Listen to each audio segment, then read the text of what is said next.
Il n'y a pas d'image juste, il y a juste des images, s'écriait le cinéaste Jean-Luc Godard qui nous a quittés il n'y a pas si longtemps que ça. Alors avec Julien Sivange, on va explorer ces mondes de demain, justement, ces mondes d'images trafiquées, puisqu'aujourd'hui on peut fabriquer des images à partir de l'intelligence artificielle et on va voir tout ce que cela implique comme modification dans notre perception du réel. Et puis d'essayer d'appréhender donc ces technologies qui luttent contre le hasard finalement. C'est aussi sa thèse. Julien Sivange est auteur, compositeur, producteur. Il est passionné par les nouvelles technologies. Il en explore toutes les mutations en rencontrant les plus grands experts dans ce domaine. Et ça donne donc aux éditions Plomb Monde de demain, avec cette couverture que vous avez certainement déjà remarquée, qui s'appelle alors le monde de demain, bien sûr, les mondes de demain. Le futur s'invente aujourd'hui. Et on voit le pape François qui est poursuivi par des policiers. Bonjour Julien Sivange. Bonjour. C'est vous qui avez choisi cette photo, donc générée par intelligence artificielle ? Oui, en fait, Pourquoi ? je voulais une image un peu de l'année qui représente bien l'avancée technologique de l'année dernière ou des années en cours. Et bon, il se trouve que, comme tout le monde l'a remarqué, c'est un peu l'IA générative qui dominait les tendances en fait de nouvelles technologies, et on a vu apparaître dès février-mars dernier des images toujours un peu basées sur le même scénario de personnages plutôt en toute puissance, de papes, de politiciens célèbres dans des situations totalement inhabituelles. Donc ça, c'était le scénario un peu qui s'est mis en place de façon spontanée. Et puis celle du pape, poursuivie par la police, a été une des premières à faire le tour de la presse traditionnelle, notamment du New York Times de mémoire. Et donc ça me semblait être une image qui représentait bien le monde dans lequel on rentrait. Il y a le pape en doudoune aussi. Oui, exactement. Mais bon, c'était presque plus plausible parce qu'on imagine qu'il peut aller, je sais pas, à la montagne ou autre. Mais cette image avait existé. Mais ce qui est intéressant, qui raconte aussi un peu l'endroit mystérieux vers lequel on se dirige, c'est que une fois que cette image a été choisie, donc cette image artificielle de pape poursuivi par la police, on ne sait pas où, etc., le service juridique de l'éditeur, assez tardivement, en fait, nous a alerté sur le fait qu'on pourrait avoir des problèmes à l'utiliser, parce qu'elle était générée par IA, qu'on n'avait pas l'autorisation du pape, du Vatican, que les visages des policiers qui lui couraient après n'étaient pas identifiés, etc., etc. Et comme c'était assez tard, ça faisait des mois que la couverture était validée, ils ont proposé un compromis que je trouve intéressant. C'est en gros, ils m'ont dit, si vous arrivez à la faire refaire avec un artiste IA identifié et à nommer ces outils, alors ça passera. On est dans un flou juridique qui fait que ça passera. Donc c'est ce qu'on a fait. Donc en gros, ça veut dire que si vous arrivez à faire un faux de faux par un faussaire identifié avec ces outils identifiés, ça passera. Parce que ça devient un vrai. Parce qu'un faux de faux, quelque part, avec une main identifiée et les outils, en tout cas, au stade où on en est, ça devient, en tout cas, sinon un vrai, en tout cas, recevable, quoi. Mais le pape François, là, est parfaitement identifiable. Absolument. Donc on pourrait dire qu'il n'a pas fait jouer son droit à l'image, par exemple. Tout à fait, oui, on pourrait tout à fait, j'imagine, se faire poursuivre par le Vatican, j'imagine. Après, ça, c'est pas de ma... Et les visages des policiers, ça, c'est le hasard. Alors ça, apparemment, ils ont été remodelés, et donc c'est personne, en fait. C'est personne. Maintenant, c'est une synthèse de plusieurs visages, et donc c'est personne, en quelque sorte. Ou c'est tout le monde, ce qui revient au même, d'ailleurs. Ça veut dire, Julien Sivange, que l'image n'a plus aucune pertinence. Ça veut dire qu'en fait, on rentre dans une ère intéressante et particulière, et à mon avis, on n'est absolument pas préparé pour y rentrer, en tout cas sur cet aspect-là des changements. C'est que ça fait à peu près 1 siècle et demi qu'on vit avec des moyens de captation qui nous entourent, produits par l'industrie, donc des caméras, des micros principalement, qui fixent la réalité et qui valent à un endroit pour preuve, sans même aller jusqu'à des contentieux. Enfin, je veux dire, qui pour nous valent pour preuve. Ça veut dire c'est le vu à la télé qui se met en place depuis 1 siècle et demi. Il y en a en radio, ça s'appelle le mouchard, qu'on doit conserver pendant 6 mois et qui peut être écouté en cas de contentieux. Mais même sans aller jusqu'à la situation de contentieux, on s'est habitué depuis très longtemps, depuis probablement les années 20 ou les années 30, à ce qu'une image capturé ou un sonore capturé vaille pour réalité, en fait. Or là, on rentre dans une séquence qui va durer, je sais pas, 1 siècle, 2 siècles, 3 siècles, jusqu'à ce qu'on redéfinisse en fait le périmètre de réalité au-delà de ce qu'un corps humain peut percevoir. Parce que c'est ça aussi, c'est-à-dire quand on nous montre des images à 5000 km, on les croit parce qu'elles ont été captées en quelque sorte. Et parce qu'aussi on a confiance dans le diffuseur. Bon, donc c'est ces 2 éléments. Mais maintenant, c'est vrai que des outils apparaissent qui permettent en gros, et plus les jours vont, c'est une question de jours, presque de semaines, qui permettent de complètement redéfinir cette réalité-là, en tout cas la réalité qui passe par une image. Donc on va être confronté à des situations ubuesques. C'est l'effondrement de la confiance. En tout cas, c'est une métamorphose de la confiance. C'est-à-dire que ce qui fait confiance est impacté pour le coup, directement par ces nouvelles technologies, oui. Ça veut dire que maintenant, puisque vous avez parlé de diffuseur, l'origine du diffuseur, la légitimité du diffuseur est capitale pour savoir si telle ou telle information est juste.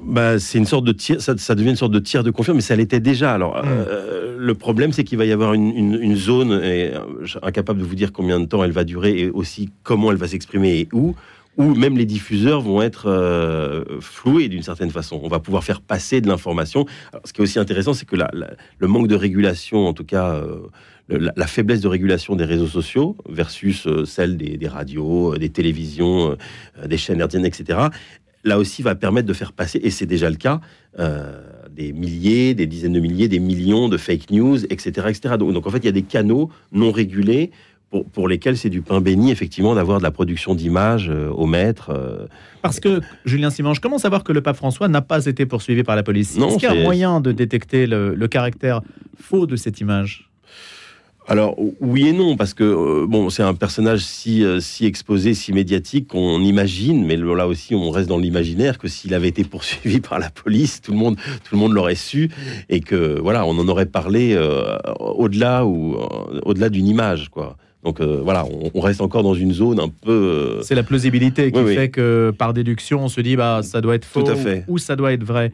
Il y a une analogie intéressante que vous faites avec la religion au sujet de ces technologies.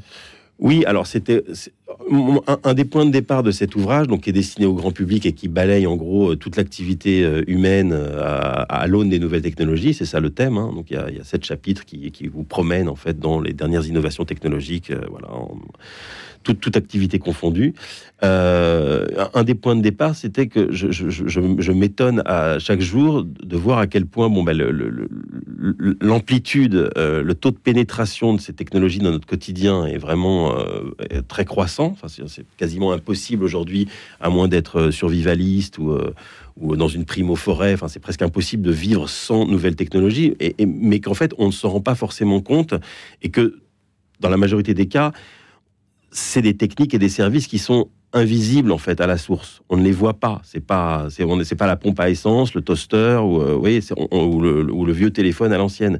Et en fait, cet aspect invisible, mais néanmoins très important, avec des conséquences permanentes et avec des conséquences positives aussi, bien sûr. Hein. Le fait qu'il soit invisible, effectivement, je trouve qu'il y a une poésie là-dedans qui ressemble quelque part à la foi, toute religion confondue, qui s'exprime en fait sur des choses assez invisibles et indicibles, qui relèvent pas tout le temps de la sensation, mais aussi d'une allégeance à l'iconographie ou à ce que vous voulez. Enfin, il y a mille et une façons d'avoir un rapport à une image, ou à une religion, ou à une foi, ou à une doctrine.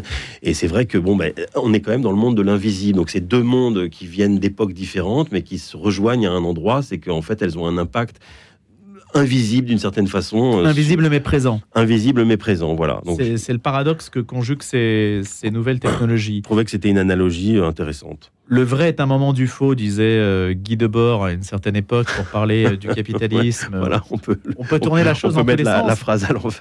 Le faux est un moment du vrai aussi. Dans l'autre sens. En fait, il y a quand même une perte de repère qui est le principal risque. Alors, ça dépend vraiment de où vous placez votre boussole ou vos boussoles, quoi. Après, je pense que un aspect, je ne veux pas porter de jugement, donc je ne sais pas si c'est positif, enfin, c'est pas forcément un aspect positif, mais c'est vrai que on sent aussi un petit retour à un besoin et un désir de toucher les choses, de les sentir, d'avoir des rapports humains. Mais là aussi, il y a pas un paradoxe, mais une analogie intéressante, c'est que quelque part, une partie de la religion a répondu aussi, alors tardivement, mais à un besoin de sortir un peu, si vous voulez, de métro, boulot, dodo, la vie matérielle, vivre pour travailler, etc., etc. Et là, paradoxalement, enfin pas paradoxalement, mais je pense qu'il y a des gens aussi là qui se tournent vers un peu plus de naturel, un peu plus de chaleur humaine, parce qu'ils en ont marre d'être assistés par technologie du matin au soir, processés, de tout faire sur leur écran, etc., etc. Donc en fait, c'est des courants contradictoires dont personne peut vraiment mesurer les frontières ou les limites, mais bon, qu'on ressent tous plus ou moins chaque jour à notre façon.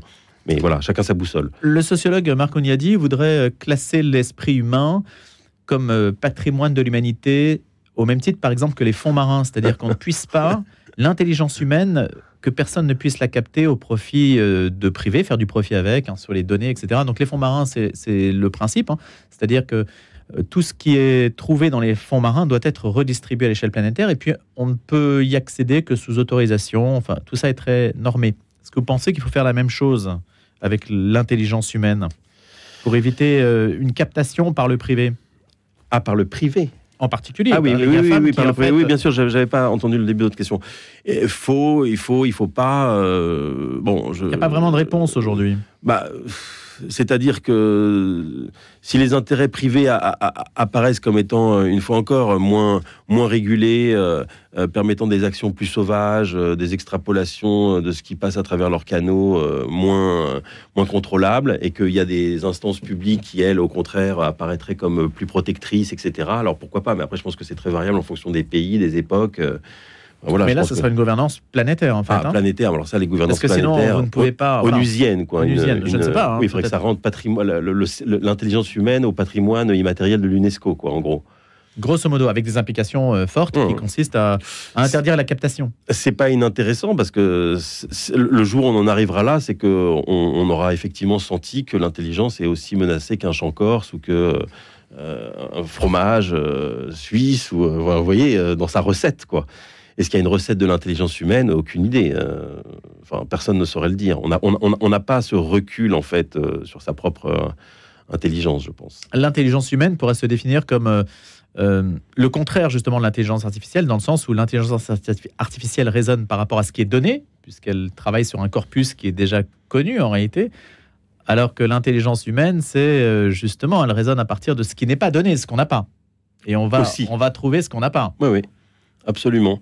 D'ailleurs, à ce sujet... C'est une différence. Non, c'est une différence. Mais à ce sujet, il y a une nouvelle expression de l'intelligence artificielle.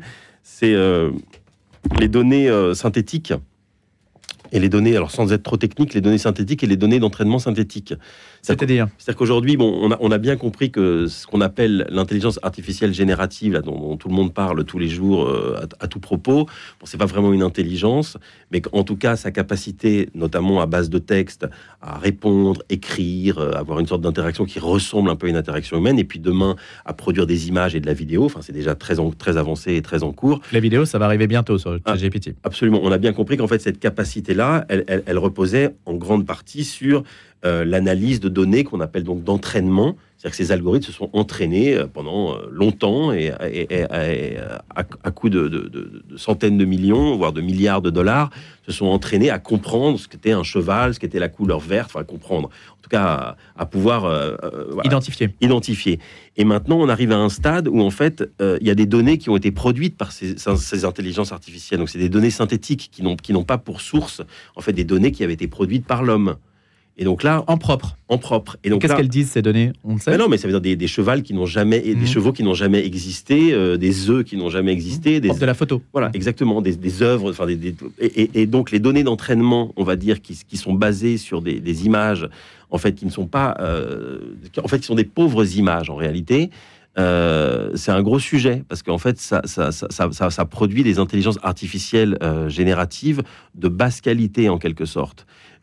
À mon avis, source d'un futur clivage ou d'un renforcement d'une fracture numérique déjà qui est déjà comme une plaie béante, quoi, en fait. Mais comment l'IA peut-elle créer une image sans corpus, sans entraînement préalable? Elle ne peut pas créer ex nihilo. Elle ne fait que constituer quelque chose de nouveau à partir d'éléments multiples. Tout à fait, mais tant qu'elle s'entraînait sur des Rembrandt ou sur des photos, je sais pas, des photos de National Geographic pour définir la nature, Bon, selon notre perception, on pouvait avoir l'impression, alors pas une réassurance, mais en tout cas qu'elle s'entraînait sur des bases communément acquises, qu'effectivement National Geographic, ils savent photographier un tigre, un coucher de soleil en Inde, etc. Là, on passe dans un second monde où il y a une sorte de prolétarisation en fait des images et des données d'entraînement, parce que ça coûte moins cher, parce qu'il y a moins de gaps juridiques, parce qu'on est dans un... Il y avait le domaine public dans lequel qu'on pouvait piller. Maintenant, on peut aller piller dans de la donnée synthétique. Voilà, donc en fait, si vous voulez, arrivent déjà des intelligences artificielles basées sur des données d'entraînement de basse qualité. Donc ça donnera aussi des intelligences artificielles de basse qualité. Parfois, il y a des bugs. Vous avez vu cette histoire de soldats nazis noirs? Ah,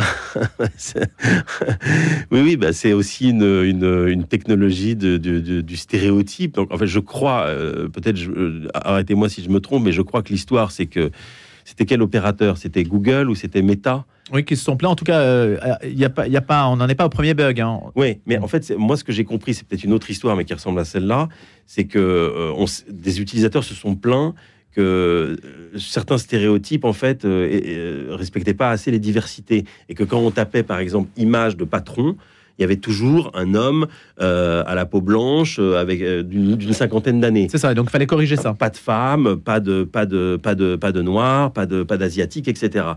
Et donc, ils ont contraint l'algorithme, mais je ne sais plus quelle maison c'est, je ne sais plus si c'est Meta ou si c'est Google, enfin, bon, de toute façon, ça ne change pas grand-chose.